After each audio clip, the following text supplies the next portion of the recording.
Amen. So, praise the Lord. Mga kapatid, nakabalik na ako. At resume na uli yung ating Morning Revival Preview. So, kumusta na kayo? Anyway, yung ating Morning Revival, dapat tuloy-tuloy naman yan. At itong ating Morning Revival Preview ay upang makatulong, na makapagbigay ng higit na liwanag, pangunawa, at pananaw sa ating Morning Revival.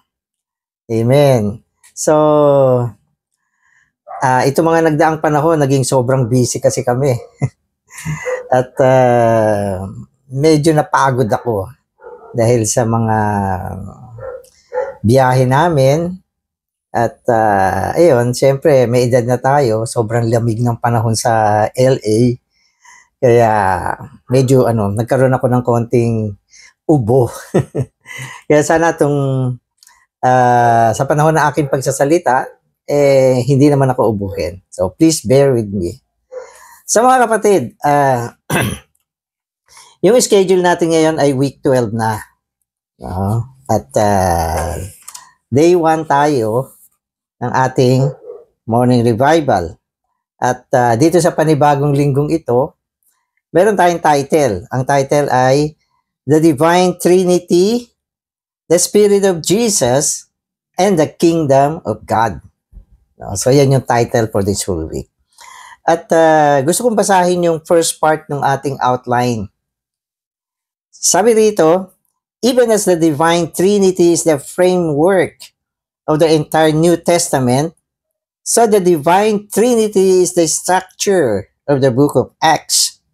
Chapter after chapter of Acts unveils the operation of the Divine Trinity for the carrying out of God's New Testament economy. So, merong dalawang term kasi binanggit dito nung binasa ko siya. So, yung una, sabi niya, yung Divine Trinity, Dibinong Trinidad. Sabi niya ito daw ay framework ng buong bagong tipan. So, siya yung framework. Pagkatapos sinabi niya, yung Divine Trinity ay structure ng aklat ng mga gawa. So, yung isang term na binanggit niya, framework ng buong bagong tipan. Tapos yung pangalawa, sinabi niya, structure siya ng aklat ng mga gawa. So yun yung medyo nakot ako dito. Framework, tapos structure. Kasi yung salitang framework, medyo mahirap ihanap sa Tagalog yan eh. Yung structure, ang ginagamit natin ay struktura. Medyo madali natin maintindihan. Tapos tinignan ko yung Tagalog na MR natin. Yung ginamit dyan ay banghay. I think banghay ang tanda ko. Na hindi common term. Sabi ko nga sa wife ko, kasi yung wife ko Tagalog yan, nasa Bulacan yan eh. Nadinig mo na ba yung salitang banghay? Sabi niya hindi pa eh. But anyway, ito ay ginamit natin. No?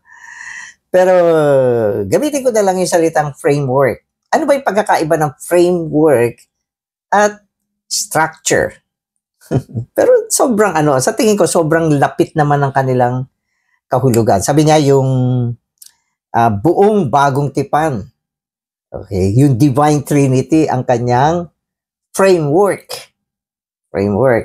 Tapos sabi naman niya, yung aklat ng gawa, yung Divine Trinity ang kanyang structure. So, inisip ko, ano bang pagkakaiba nito? Okay, so sa aking pananaw, ganito siya. Kailangan magbigay tayo ng mga example tungkol sa salitang framework para mas mahigit na maintindihan natin. Sabi niya, yung buong bagong tipan, ang framework niya, yung Divine Trinity. So, paano mo isasalarawan yan? Tapos sabi niya, yung aklat ng gawa, ang kanyang structure, ay yung Divine Trinity. Paano mo maintindihan yan? Kasi minsan tayo, hindi ko maintindihan, di ba, sahin ko na lang, o i-pray read ko. Pero maganda rin, magkaroon tayo ng konting pananaw sa mga sinasabi ng ministeryo. Madalas yung salitang framework,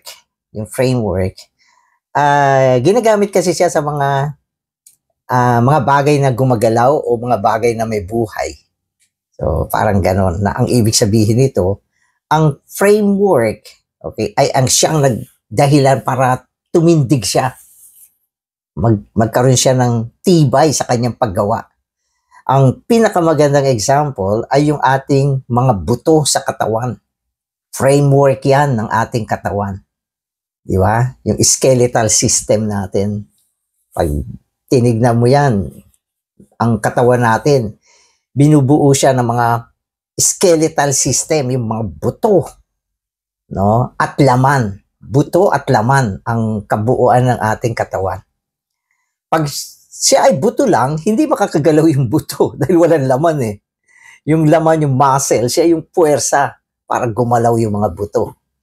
Pag wala namang buto, magko-collapse tayo. Hindi tayo makakatayo. No? Kaya yung buto ang framework ng katawan natin upang tayo ay umiral, makagawa, makakilos. So, yan yung tinatawag nating framework ng buong bagong tipan. No? Ang Divine Trinity. Father, Son, and Spirit. No? Siya yung pinaka-puwersa para makatindig siya, maisagawa siya. No? Ngayon, ang Book of Acts naman, ito naman ay record ng work propagation ng Panginoon. At kailangan meron siyang structure para maisulong siya. Ang pinakamagandang pagsasalarawan syempre ng salitang structure ay yung mga gusali. May structure yan eh. Yung pinakapatigas niya para maitayo yung building. No? At ito ay binubuo ng mga column, yung mga pillar, at ng mga beam, yung mga biga niya. Naku, pag wala yan, pwede mag-collapse yan. So, ganun ang pagsasalarawan. Kaya sinasabi ko, napaka-close nitong dalawang word na ito. Framework at structure. So, pupunta na ako sa day 1. So, week 12 tayo, day 1. No? So, dito meron tayong Bible verse. Yung Bible verse natin ay Acts 2:32-33. So, babasahin ko to. This Jesus God has raised up, of which we all are witnesses. Therefore, having been exalted to the right hand of God, and having received the promise of the Holy Spirit from the Father, He has poured out this which you both see and hear. Amen. Itong verse na ito, malaman na verse to. Pero para mas maintindihan natin, medyo, hati-hatiin natin. So, ganyan ang pag-intindi sa mga verse. Hindi mo siya maiintindihan na isang bulusok. Kailangan tapyas-tapyasin mo siya. At mula dyan, mabubuo mo kung ano yung sinasabi niya. So, yung unang part nito, sabi niya, this Jesus has raised up, of which we all are witnesses. So, sino ang taas o naibangon? Si Jesus. Sino ang nagbangon? Ang Diyos. At sinabi rito, may mga nakakita. Sino ito? Hindi natin nakita yung actual na nabangon ng Panginoon. Pero ito ay nakita ng kanyang mga disipulo. Kaya ganun siya. Naitaas o naibangon ng Panginoon. Sino ang nagbangon? Ang Diyos. At sino ang mga witnesses ng kanyang pagbangon? Ang mga disipulo. Ano yung pagbangon? Yun ang kanyang muling pagkabuhay. Tapos sabi dito, therefore having been exalted to the right hand of God, and having received the promise of the Holy Spirit from the Father. Okay, so sinasabi rito, He was exalted. Siya ay itinaas sa kanan ng Diyos. At mula dyan, tinanggap niya ang pangako ng Espiritu mula sa Ama.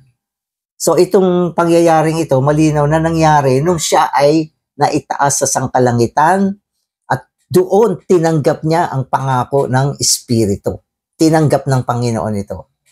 No? At ito ay nangyari nung siya ay nabuhay na muli at naisakyat na sa sangkalangitan. So ganun yung pangunawa dito. Napaka-detalyado niya, maselan. No? Kasi yung Biblia hindi bara-bara to eh. No, napaka-detalyado ng mga sinasabi niya. Panahon, lugar, kailan, anong nangyari. Kaya, kailangan ganyan din ang ating pag-intindi. Tapos sinabi niya, He has poured out this which you both see and hear. Ano ang pour out? Ang pour out ay ibinuhos. Ano ang binuhos? Ang Espiritu na tinanggap niya noong panahon na siya ay naistaas mula sa sangkalangitan, no? At kalaunan, tinanggap niya ang pangako ng Espiritu at ito ay ibinuhos niya, no? At ito ay nakita at narinig nino ng mga disipulo. O, di ba? So, ang ganda ng paliwanag niya. So, magbabasa na ako.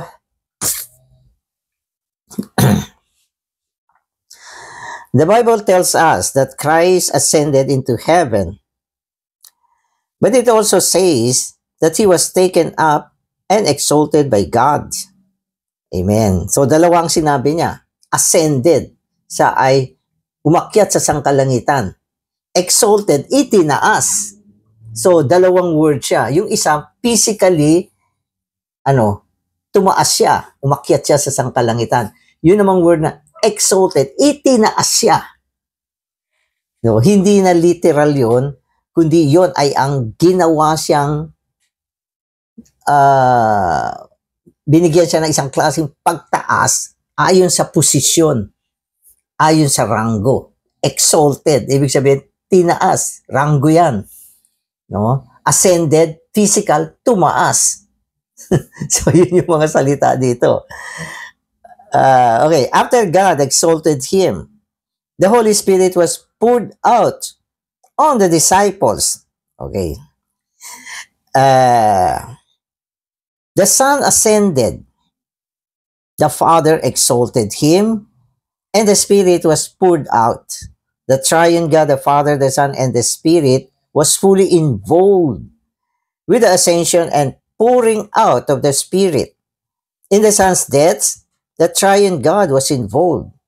In the Son's resurrection, the triune God was involved.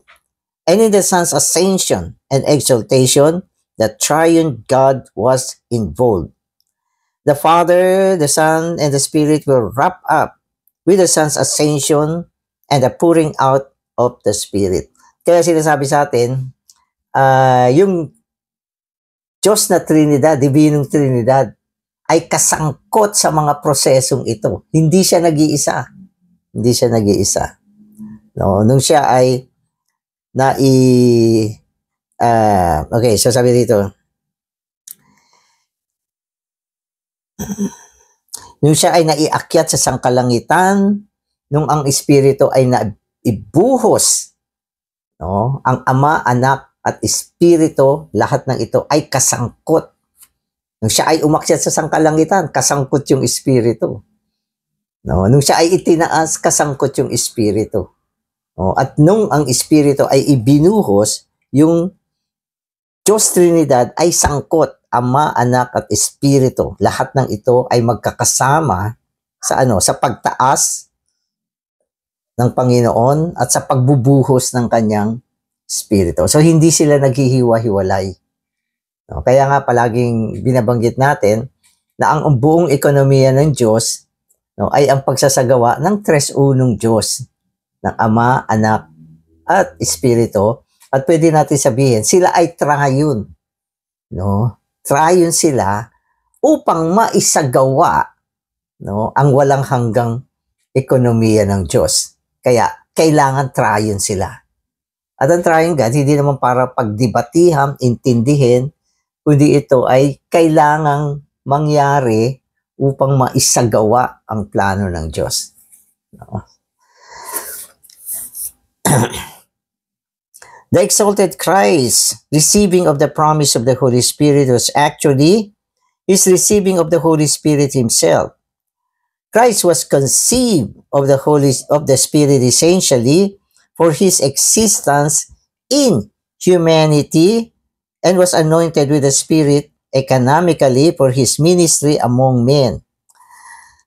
So, okay, so dito, sinasabi rito, kasi dito palaging involved ang Espiritu eh. Ang Panginoon kasi, okay, para makairal siya sa loob ng pagiging tao, so, kailangan siya ipaglihi ng Espiritu sa sinapupunan ni Maria. Kaya nung ang Panginoon ay nabuo siya sa sinapupunan ni Maria. Okay? Ito ay ang pagbubuo ng paglilihi ng Espiritu sa loob ng sangkatauhan. Kaya ang Panginoon, nung nandun pa siya sa sinapupunan ni Maria, siya ay meron ng dalawang kalikasan. Sa isang banda, siya ay pinaglihi ng Espiritu. Ito ay divino. No? At ito ay dibinong kalikasan o dibinong esensya na naibuo sa kanyang pantaong kalikasan. No? Kaya sa loob pa lang ng sinapupunan ni Maria, siya ay isang Diyos-tao na. Binubuo ng kalikasan ng Diyos at kalikasan ng tao na pinaghalo para maibunga ang isang Diyos-tao sa sinapupunan ni Maria. So, yan ang Panginoong Jesus. Okay, so pagkatapos nito, sinabi rito, siya naman ay pinahiran ng Espiritu economically. Okay, para sa kanyang ministeryo tungo sa mga tao. Siyempre, nangyari yan nung siya ay pinanganak na. At ito ay naganap nung siya ay binautismuhan. So, hindi ba, nung siya ay binautismuhan, bumaba ang Espiritu sa kanya. At yan ay ang pagpapahid ng Espiritu upang sa pamamagitan niyan, maisagawa naman niya yung kanyang dibinong ministeryo sa tao na nag-umpisa pagkatapos siyang mapahira ng Espiritu. No? Pero bago siya pinahira ng Espiritu, siya ay binubuo na ng dibino at tao na kalikasan. Meron na siyang Espiritu kasi siya ay pinaglihi ng Espiritu na ibuo ang Espiritu sa loob ng tao sa panahon ng kanyang nung panahon na siya ay nandun pa sa sinapupunan ni Maria. No? Pero nung siya ay pinanganak, binautismuhan siya, bumaba naman yung Espiritu economically, no? Upang magawa naman niya yung kanyang ministeryo, no? Dito sa lupa. At ito ay ang kanyang panglupang ministeryo.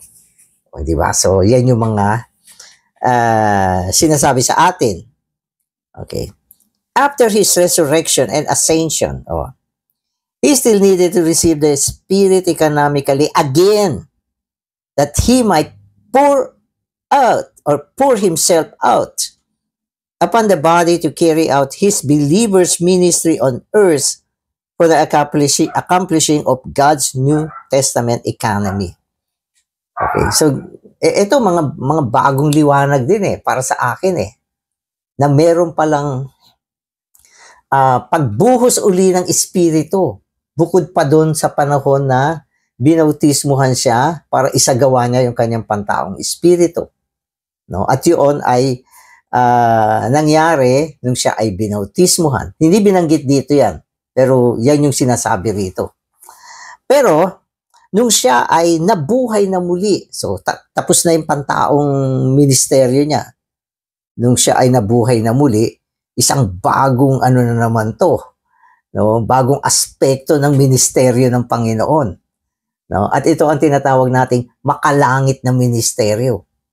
Ang kanyang panlupang ministeryo ay naisagawa niya pagkatapos siyang mapahiran ng Espiritu nung siya ay nabautismuhan hanggang sa siya ay namatay sa krus. So, yan yung panlupang ministeryo na naisagawa niya sa pamamagitan ng pagpapaahid ng Espiritu o tinatawag nating pagbaba ng Espiritu nung siya ay binautismuhan.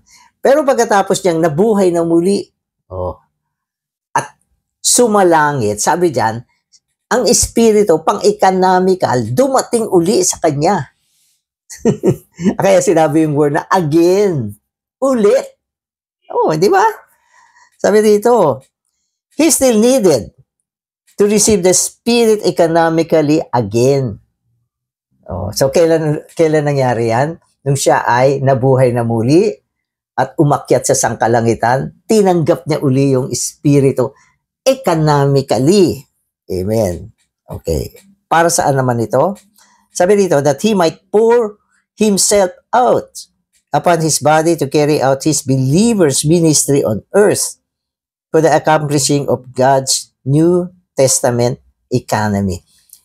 So ito naman ay upang maibuhos niya ang Espiritu sa katawan, sa eklesiya.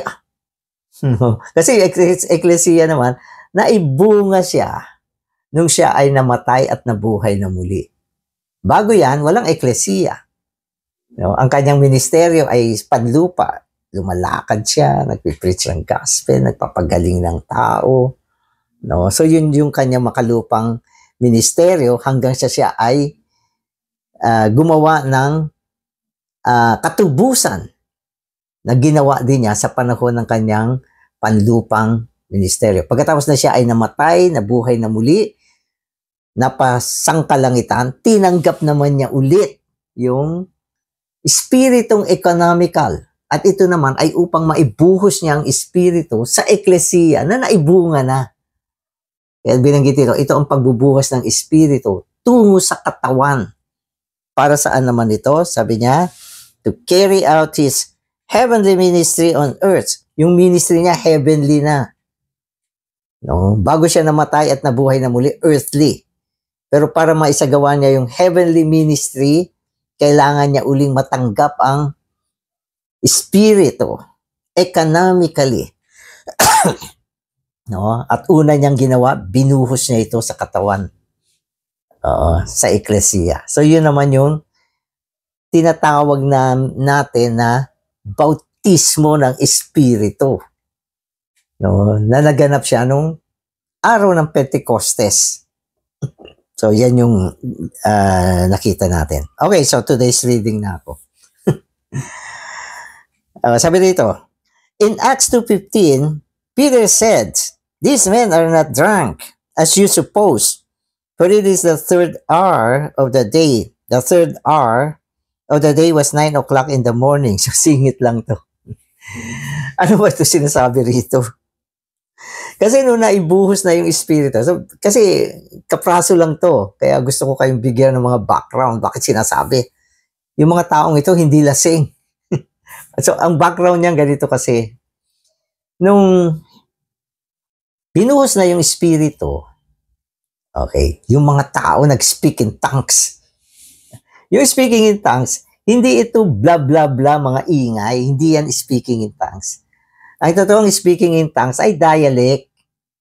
Dialect. Language siya.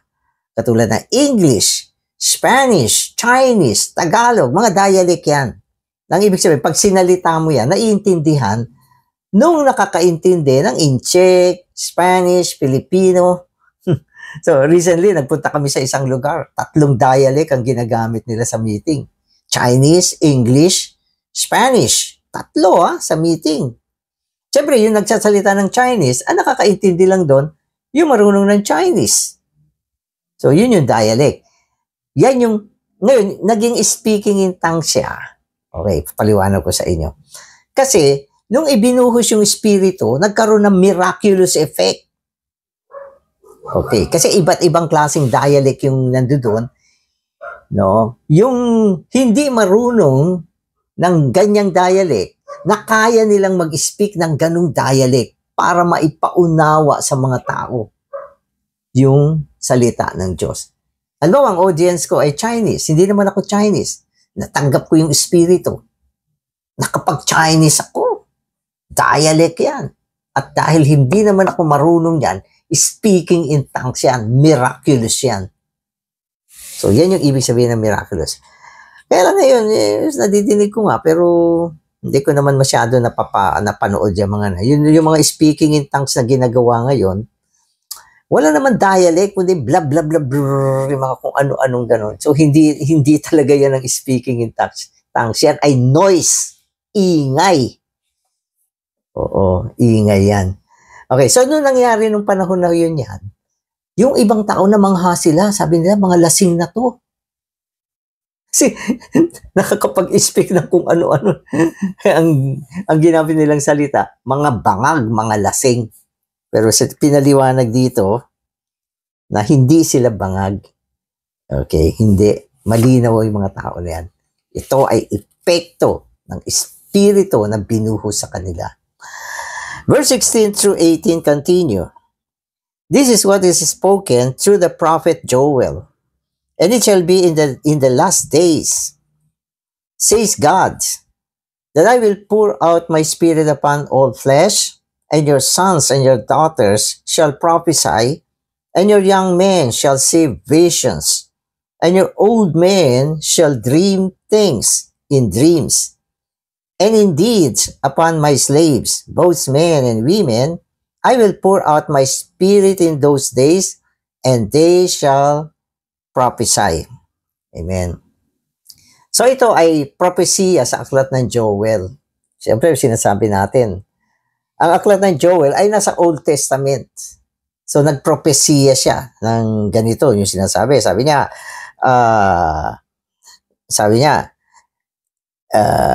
it shall be in the last days. Sabi niya, sa huling kapanahunan, sabi niya,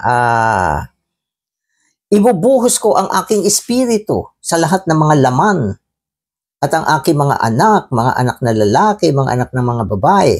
Na ang ibig sabihin, pag natanggap nila yung pagbuhos ng espiritu, magpopropesya sila. Okay. At ano pa? Makakakita sila ng mga pangitain. Ano pa?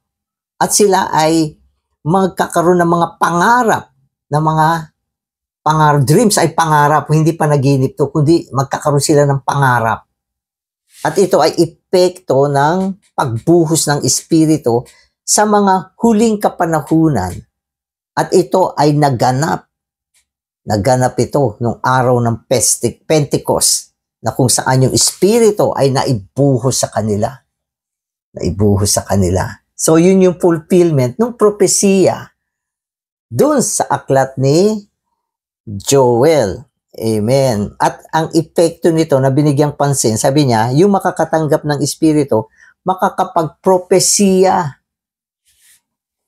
At yung propesya dito, hindi para manghula. Kasi yung salitang prophesy sa English, okay, sa Tagalog version, nakakapanghula.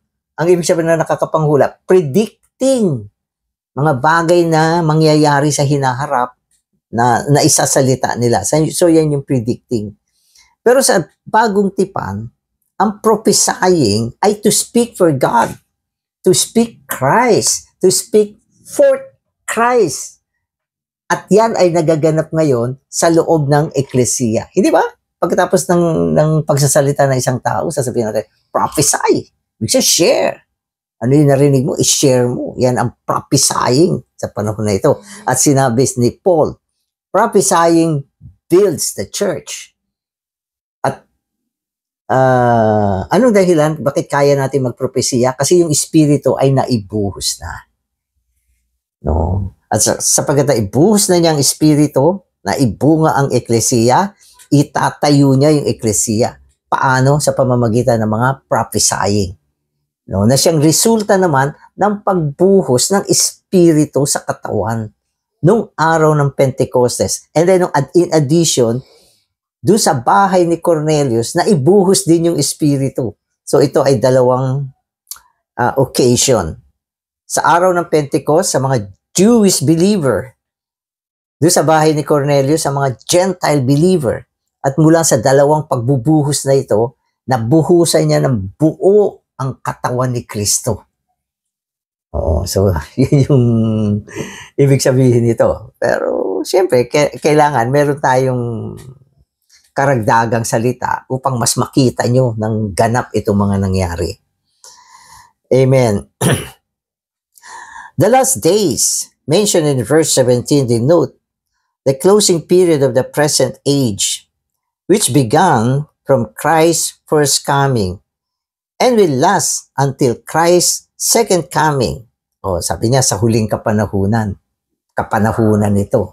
Na sinasabi rito, itong huling kapanahunan ay yung closing age na nitong panahon na ito. Pag sinabi natin closing age na ito, malapit nang bumalik ang Panginoon, kaya close na yung age na ito. Pero yung huling kapanahunan, kasama din yung panahon na unang dumating ang Panginoon hanggang sa kanyang pagbabalik. So yan yung mga kaganapan, mga kapanahunan ng kaganapan na prinopesiya sa aklat ni Joel. At nandito tayo sa panahon na ito. No? At ang pagbuhos ng Espiritu na naganap 2,000 taon na ang nakakaraan, no? Ay kumpleto na. Ang katawan ni Kristo nandito na, nabuhusan na siya ng Espiritu at siya ay nakakapag-function economically. So yan yung history ng pagbubuhos ng Espiritu. Amen. The pouring out of the Spirit, okay, upon all flesh differs from the breathing of the Spirit into the disciples out of the mouths of Christ after his resurrection. The pouring out of God's Spirit was from the heavens after Christ's ascension. The former is the essential aspect of the Spirit in his being breathed into the disciples as life for their living. The latter is the economical aspect of the Spirit in his being poured upon them as power for their work. The same Spirit is within them essentially and upon them economically. Yung Espiritu, okay, na pinatanggap ng Diyos sa kanyang bayan, meron siyang dalawang aspect. Yung unang aspect ng pagbibigay niya ng Espiritu ay pagkatapos niyang nabuhay na muli. So pagkatapos nabuhay na muli ng Panginoon, buhay na siyang muli, di ba? Pero hindi pa siya umakyat sa sangkalangitan. Ang Panginoon kasi pagkatapos niya mabuhay na muli, hindi pa siya umakyat sa sangkalangitan para mailuklok. Meron pang period of time yan. Okay? At ang unang ginawa niya, pagkatapos siyang mabuhay na muli, nung gabi na yan, nagpakita siya at binigay niya ang Espiritu sa pamamagitan ng paghinga. Ihininga niya. Siyempre, pag sinabi mong inihinga, galing sa bibig. Okay? Ihininga niya ang Espiritu tungo sa kanya mga disipulo. No? At ito ay tinanggap nila bilang buhay nila. Upang sila ay makapamuhay sa dibinong buhay. Kaya essential yan. Yan yung unang pagbibigay ng Espiritu. No? Essentially, for life and living. At naibigay yan mula sa bibig ng Panginoon nung siya, pagkatapos na siya ay nabuhay na muli. So, kailangan ma-follow up nyo ito ng closely para hindi kayo malito. So, yun yung unang aspect ng pagtanggap ng Spirit. Ano yung una? Essentially, for life, for living. Oo, essentially. Kailan yan? Pagkatapos na siya nabuhay na muli. Saan naganap yan? Doon sa isang lugar na nakulong sila. Nagkulong sila dahil sa takot. No? At ang Panginoon ay sumulpot sa gitna nila. Peace be with you. Receive the Holy Spirit. Boom. Yun. Si Brother Lee, ang galing magpaliwanag niya. Boom, sabi niya. So, natanggap nila yan. Yan ang Espiritu. No? Kaya ang mga disipulo niya ay nagtaglay ng dibinong buhay. Siyempre, bago siya nabuhay na muli, nasa katawan siya. Ang mga kasama niya, mga disipulo. kung tawagin niya, mga kaibigan, mga kaibigan. Pero pagkatapos na natanggap nila ang Espiritu, mga kapatid. Ibig sabihin, may buhay na sila ng Panginoon. So, yun yung una, essentially. Okay. So, pagkatapos nito, okay, ibinigay naman niya ang Espiritu. No? Pagkatapos naman niyang umakyat na sa sangkalangitan. Okay, pagkaraan ng ilang araw na nagpapakita siya sa kanila, no? Sabi niya, intayin niyo yung Espiritu. So, pagkaraan ng ilang araw, nakita nilang Panginoon, umakyat na sa sangkalangitan. So, may record ng action, umakyat na siya. Tapos yung mga disipulo niya, inantay nila. On the 50th day of Pentecost, nandun sila sa isang lugar na nanalangin sila. Biglang nagkaroon ng parang isang hangin na malakas, rushing, mighty wind, broom. Ayan, dumating yung Espiritu. Hindi sinabing ihininga, ibinuhos. Pour. Yung isa, breathe. Ihininga. Yung isa naman ay pour upon them. Pour. Pinuhos yung Espiritu sa kanila. No? At ito ay para sa kapangyarihan at gawain. Oh. So, yung eklesiya. Buong eklesiya ay nabautismuhan ng Espiritu na ibinuhos. At ito yung katuparan ng propesiya ni Joel.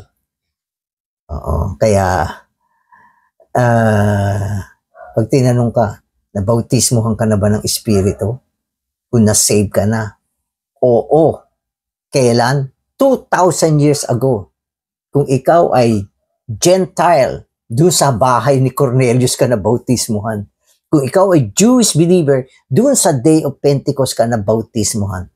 Once and for all, yung buong katawan na bautismuhan sa pamamagitan ng pagbuhos ng Espiritu for power. Pag may power, may work, may ministry. Amen. Kaya once and for all, kumpleto na. No? Essentially, for life, ihininga. Saan galing? Sa bibig. Economically, pour out. Saan galing? Sa sangkalangitan. No? For power, for work. So, yan yung kumpleto. Kaya sabi ko, i-follow up ninyo. I-review nyo. Basahin nyo. Hanggang hindi ka na nalilito. Kaya mo na siya salitain. Amen. Amen. The economical feeling of the Holy Spirit was actually the outpouring of the Holy Spirit. This outpouring was different from the breathing of the Holy Spirit. We also need to see that the Holy Spirit poured out on the day of Pentecost was actually the resurrected and ascended Christ. Resurrected and ascended Christ. So yung breathing out, resurrected Christ yun. Okay. Pero yung pouring out, resurrected and ascended, na buhay na muli at umakyat na sa sangkalangitan at bumalik, no, bilang Espiritu. Amen. Amen. Okay, so ito, tuloy ko na yung basa. So in Acts 2:21, Peter went on to say, "And it shall be that everyone who calls on the name of the Lord shall be saved." Calling on the name of the Lord is not a new practice that began with the New Testament. Rather, it began with Enosh, the third generation of mankind in Genesis 4:26. So ito another insertion do sa topic natin. Na ang sino mang tumawag sa pangalan ng Panginoon ay maliligtas.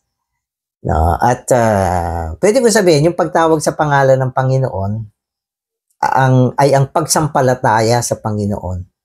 Na kung saan ang isang tao sa pamamagitan ng kanyang pagsampalataya sa Panginoon, tinanggap niya ang Espiritu tungo sa loob niya upang maging buhay niya.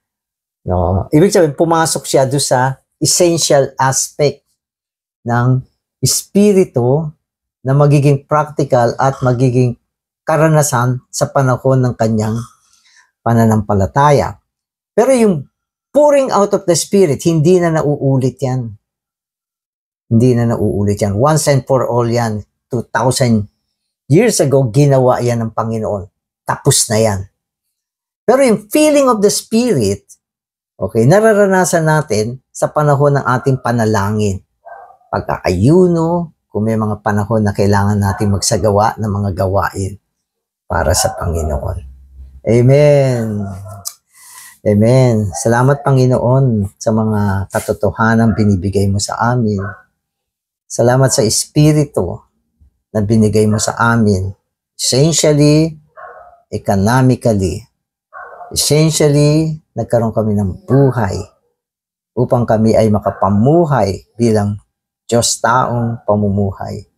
Economically, binigay mong Espiritu para sa aming kalakasan, kapangyarihan, upang kami ay makapaglingkod sa iyo.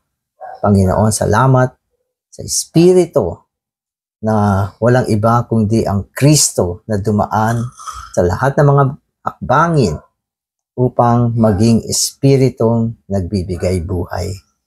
Amen. Amen.